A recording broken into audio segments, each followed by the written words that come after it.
It seems that somehow you look at the situation in the United States and in Hmm. Europe, they're in some sort of panic. You know, Hmm. they feel that something happening between Russia and the United States. And here is what John Bolton said about the new attitude on the part of the United States. Write a piece for the Telegraph talking about Trump and your view selling out Ukraine, but the headline there says, but the tide may be turning. So perhaps pick up on that part of it if you can. Well, I think by this point, enough Republicans in Congress have seen that there really isn't any hope that Trump is going to look out for American strategic interest here. He's looking for a Nobel Peace Prize. It's just as straightforward as that. He doesn't care what the substantive terms of the agreement are, so long as he can declare success. Yeah. Andre, he's talking about the U.S. strategic interest. What is that?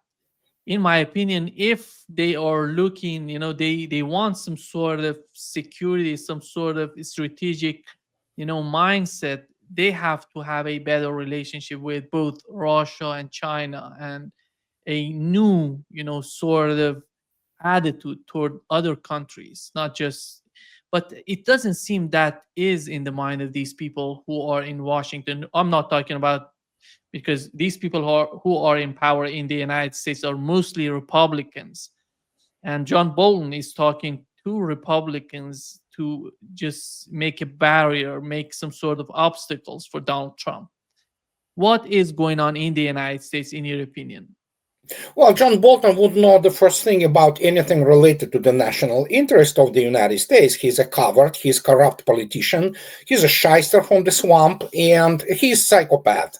Not psychopath. Psychopaths sometimes do not know fear. He is a sociopath, classic American politician. So whatever he says is absolutely means nothing. And yeah, Trump wants dearly his Nobel Prize, Nobel Peace Prize, which is a worthless piece of paper. They award this garbage to anybody who does whatever the bunch of morons they consider, under the pressure from the participants in the Nobel Prize Committee, and obviously the countries which press on them, United States, Europeans, and basically structures like this. So in this case, whatever Bolton says is useless anyhow. The guy is utterly incompetent in any respect. He knows only how, I don't know, if it's true or not, he'll go to the orgies of swingers and things of this nature. And so, in this case, judging anything which emanates from Washington, D.C. or Brussels, for that matter, is absolutely useless. It's not about tide turning.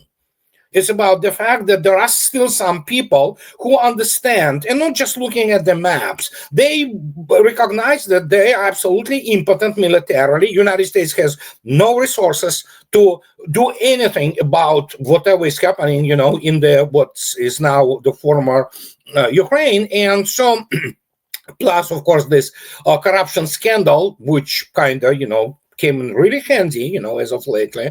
So what can they do? Nothing. I mean, United States cannot fight the real war. It cannot fight the modern combined arms operations. The only weapon it has in itself as the superpower, in a sense, is the remnants, fast becoming obsolete, with the exception of the new nuclear-powered submarines, is the old Navy and old nuclear deterrent. That's it. Other than that, we saw everything what have happened. There's no need to repeat it again and then again. John Bolton wouldn't understand the first thing about the balance of power. Neither will most of the people in the Knesset 2.0. That's what the U.S. Congress is. And so in this case, you cannot explain it to them. They only, react to the impetuses and,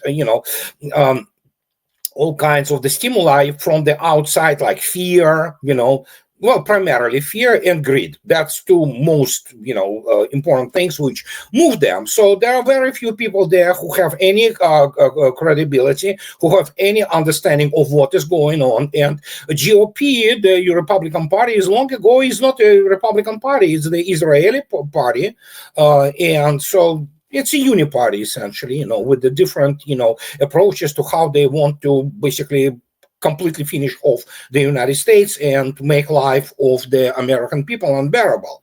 And that's what it is. So each time recycling these morons like Bolton, all those American generals like Keane or Kellogg or whatever, I don't know what they're trying to accomplish. These people they are gone. They are basically walking dead man walking, because everything they know about the world outside is absolutely garbage. It's trash. They don't understand anything about the real statesmanship, the craft of statesmanship.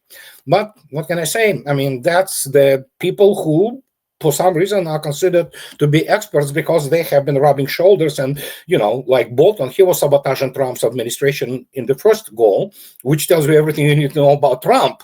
So what can I say? It's complete chaos. He said that Trump is selling out Ukraine. What is Ukraine today? They have destroyed Ukraine by this war.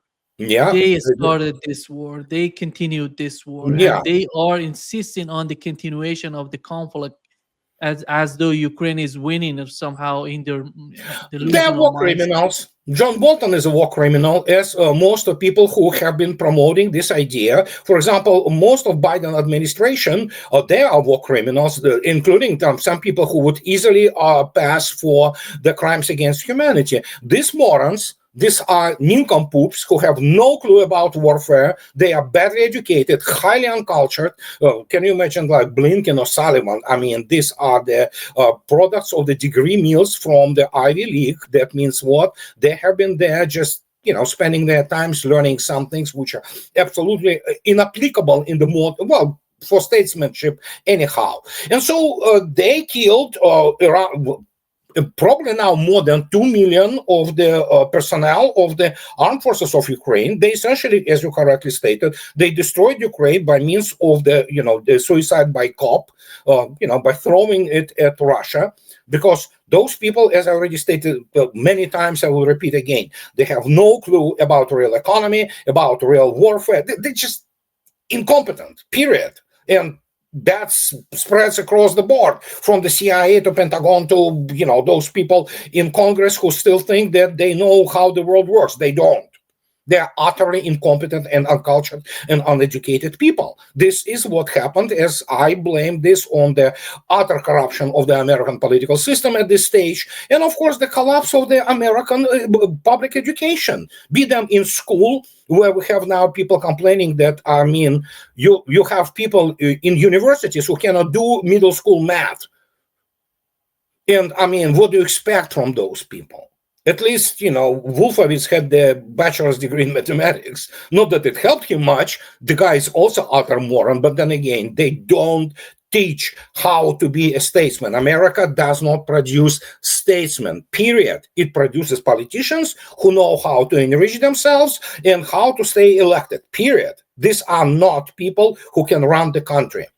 So, Andrei, how did you find the meeting between Vladimir Putin together with Ushakov and Kirill Dmitriev? On the other hand, we had, Witkoff and Kushner, 5 hours talking to each other. I hope that he didn't need to teach Kushner a history lesson. Yeah, I mean, he was there not to negotiate anything per se.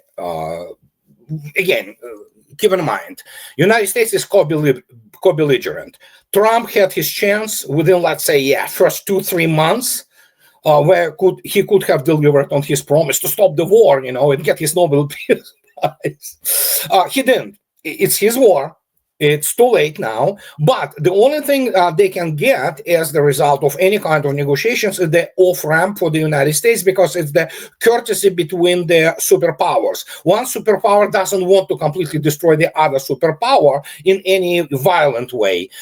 And obviously, Russia wouldn't mind United States staying the one of other 3-4 great powers, because, it's kind of convenient to have somebody also who is a little bit on the competition with you. But the problem is that Kushner there is not for, unlike Witkoff, who is basically messenger.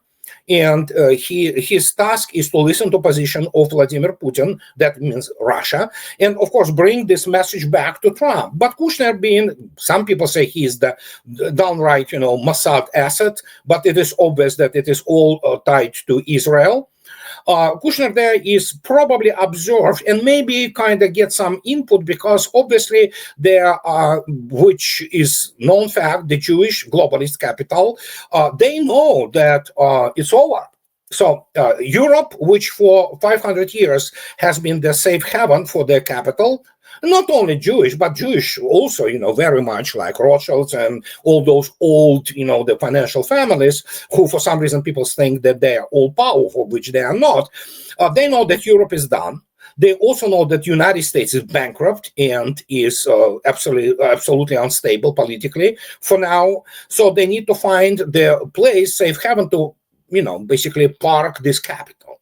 And obviously, Vladimir Putin is not going to talk to Rothschild. He's not going to talk to all other bankers' families, because, they're totally different level of the power. And, so what you have this boy, who is Zionist, who is obviously tied to Israel, and who is obviously tied to all those globalist people.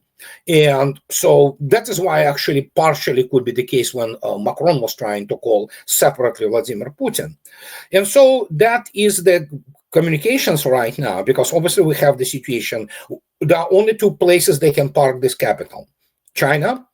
But then again, China is it's so gigantic that it makes all those bankers' families look puny, and so they don't need money. China is floating in cash. I mean, they just the same goes for Russia, by the way. But Russia, first keep in mind, it's I wrote about it yesterday in my blog. I will repeat it again. And Russia emerged victorious against the combined West. So what do you think? Of course, capital loves what? Tranquility, calm, silence, just making money and things of this nature. There's your candidate. More than 1/3 of world resources, victorious in the militarily and economically against the combined West. Where do you want to park your capital? Make your own conclusion. And then you have this gigantic economic bloc emerging, of course, with BRICS. And we just saw how isolated Russia is in India. So there you go. Can you imagine that? And these are real money. These are not, not that those countries, Russia, China, India, obviously they have their own problems, all specific problems. But the point is, you have the economies of scale there. Many people do not understand that Russian economy is larger in the real terms than Germany's and France's economies combined. Still larger. And in terms of military industrial potential, it's larger than combined West together with the United States. So that tells you something, isn't it? So that's the leverage. And so they are going there and discuss not only those things which are related to providing the off-ramp. This is the only thing which United States can get now from Russia. And Russians have been offering off-ramp to Trump administration practically from the day one. So, and if Trump doesn't take it, well, I'm sorry, it's his war, so he can do whatever he wants. Russians don't care. They will continue to do what they need to do. And that has been stated very clearly.